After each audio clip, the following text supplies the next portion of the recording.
उस जमाने में टीवी का उतना प्रचलन नहीं था। पड़ोस के घर में एक सज्जन टीवी लेकर के आए, वो भी ब्लैक एंड व्हाइट, आज भी हमें याद है। पूरा मोहल्ला, पहले तो टीवी प्रायः कम होती थी, सब देखने जाते थे, तो हम भी जाते थे रोज टीवी देखने। हम भी सबके बीच में जाकर बैठते थे, नया नया शौक, बचपना तो था ही। अवस्था रही होगी यही कोई 8-10 साल की, कोई बड़ी अवस्था नहीं। ध्यान से सुनना। एक बार उन महोदय को पता नहीं, हमारा समय चक्र खराब था इसलिए हो सकता, उन महोदय ने किसी बात पर रुष्ट होकर के हमसे तो डायरेक्ट नहीं कहा, और बगल में बैठी अपनी माँ से कहा कि ये रोज रोज आ जाते हैं देखने के लिए, बंद करो टीवी। जय श्री राम, जय बागेश्वर धाम। दोस्तों, बात उस समय की है जब गुरुदेव बचपन में क्या क्या करते थे और कैसे गरीबी में अपना समय बिताते थे। तो दोस्तों, आज यह वीडियो को देखने के बाद आप लोग भी समझ सकते हैं कि गरीबी कितना बुरा चीज़ होता है। जय श्री राम, जय बागेश्वर धाम। और टीवी उन्होंने बंद कर दी। हम खड़े भये, हमारा समय विचित्र था उस वक्त। बचपन से ही भावनाएं हनुमान जी के प्रति खूब दृढ़ थी, तो याद आ गई हमें वो बात कि बन जाते हैं लाखों रिश्ते जब पैसा पास होता है, टूट जाता वो रिश्ता गरीबी में जो सबसे खास होता है। हमने उनको कुछ बोला नहीं, हमने ये भी नहीं कहा कि हम चले जा रहे, ये भी नहीं बोला कि हमारे कारण आपने टीवी क्यों बंद कर दी, हमने ये भी नहीं बोला कि हम आज से नहीं आएंगे, बहुत हो गया, नहीं। मुस्कुरा कर, अच्छा जी सीताराम, उन्होंने सीताराम भी नहीं बोला, हमने तो बोला। वापिस सामने ही घर था हमारा, वापिस आके हम बैठ गए। रात का समय वही 10-11, माँ लेटी थी। माँ ने पूछा क्या हुआ, हमने कहा माँ कुछ नहीं, लाइट चली गई। घर में उस वक्त हमारे डिब्बी से काम चलता था। बापू भी, पिताजी भी हमारे वहीं बैठे हुए थे, आंखों में आंसू। वो बात बार बार दिमाग में टच कर रही थी, रोज रोज देखने आ जाते हैं, रोज रोज देखने आ जाते हैं, रोज रोज देखने।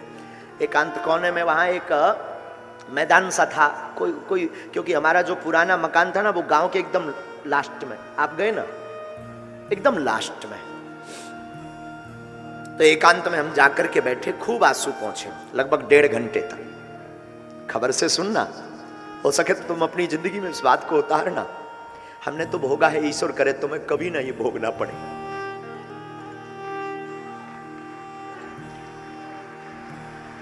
कुछ नहीं बोला, मान होकर के हमने प्रण लिया कि अब अपनी जिंदगी में हम टीवी तब देखेंगे जब अपने बाप की होगी, नहीं तो लौट कर देखेंगे बस। फिर क्या, जिंदगी में जुनून सवार हुआ कि उस वक्त हमारे अंदर जुनून सवार हुआ कि अब तो टीवी होगी तो खुद की होगी, तभी देखेंगे। और पुरोहित कर्म तो करते ही थे, कर्म कांड करते थे हम बचपन में भी। तो सत्यनारायण बांचने किसी के घर जाएं, कोई अमीर आदमी, गुरुजी महाराज जी यहाँ बैठो, तब तक आप इंतजार करो, तब तक तैयारी हो रही, और उसके कमरे में टीवी लगी हो ना, तो हम कहते थे हम यहाँ नहीं बैठेंगे, धूप में बैठेंगे, क्योंकि टीवी तो तभी देखेंगे जब अपनी खुद की होगी। नया नया प्रचलन, पहले बसों में वॉल्वो बस का चला था, टीवी लगी हुई बस का। तो हम पढ़ लेते थे कि इसमें टीवी तो नहीं है, अगर है तो इस पर नहीं जाएंगे। और अगर धोखे से बैठ भी गए, हमें याद है कोई वाकया, कोई बहुत रात के समय कोई वाहन मिल नहीं रहा था, तो एक बस मिली जिसमें टीवी ही थी। किस्मत भी कई बार बहुत तेज धक्का मारती है, टीवी थी। पूरी यात्रा में सब जो यात्री थे वो टीवी में मस्त थे, गुल थे। पहले मोबाइल का तो इतना जमाना नहीं था कि उसमें व्यक्ति मस्त रहे, तो सब मस्त थे, लेकिन हमारी नजर नीचे ही रही, क्योंकि प्रण था जब तक बाप की नहीं हो जाएगी तब तक नहीं देखेंगे। श्रीमान, आप सुनकर के आश्चर्यचकित होंगे, विदिन हमने 1.5 वर्ष में, आज भी हमें याद है, 3800 रुपए की मैक्स टीवी खरीदी, ब्लैक एंड व्हाइट। 3800 रुपए की मैक्स टीवी, वो भी ब्लैक एंड व्हाइट खरीदी, ला करके घर पर रखी, चालू की। मोहल्ला वाले, गांव आस पड़ोस के लोग बहुत हम पर हंसे, कितना मूर्ख आदमी है, कितना पागल आदमी है, घर पर इसके खाने को नहीं है, भिक्षा मांगकर जीवन जीता है। ठाट तो देखो, राजाओं जैसे हैं, टीवी ले चला है, टीवी देखेगा, नवाब बनेगा। लेकिन हमारा संकल्प तो था टीवी दिखेगी तो खुद की दिखेगी।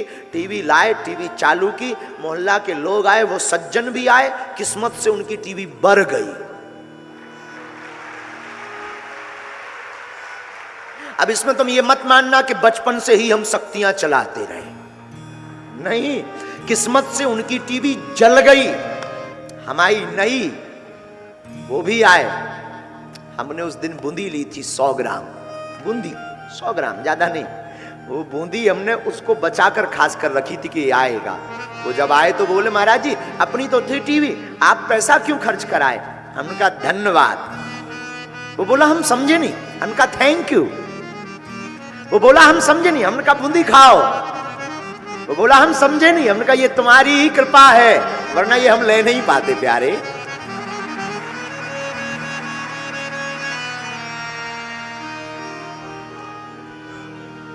और अब ये जिंदगी है साधु, जिंदगी में लक्ष्य हो और गुरु कृपा हो।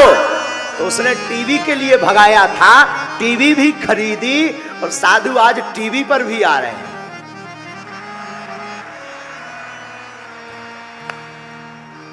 जिंदगी में तुम्हें लक्ष्य, माफ करना, टीवी पर आने के पीछे कहीं ना कहीं यही टीवी हमारे मन में आज भी भरी थी, लेकिन जब से आ गए तब से भर निकल गई। लेकिन आज भी हमारी जिंदगी में वो बाकिया याद है। अपनी जिंदगी में हमने जिस लक्ष्य को पाने की कोशिश की, गुरु ने कृपा की। और याद रखना, जिसकी जिंदगी में गुरु होता है ना, वो गुरु हनुमान जी जैसा हो, वो जिंदगी की कोई भी मंजिल पा सकता है, कोई भी मंजिल। इसलिए मेरे पागलों, तुम घबराना मत। अशोक नगर के युवाओं से कहेंगे तुमने आईएएस, आईपीएस, सिविल सर्विसेज या बहुत बड़ा सनातन धर्म का संरक्षक बनने का सपना देखा है तो मत टूटना, मत डिगना, मत बहकना। उठो, जागो, करो मेहनत, हनुमान जी के चरण पकड़ के एक दिन। तो बताइए दोस्तों, और कमेंट भी कीजिए कि यह वीडियो देखने के बाद आपको कैसा लग रहा है। गुरुदेव की बचपन की कहानी कैसी लगी आप लोग को।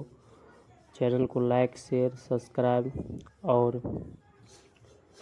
इस ज्ञान से आपको क्या सीख मिली है कमेंट करें। सीताराम।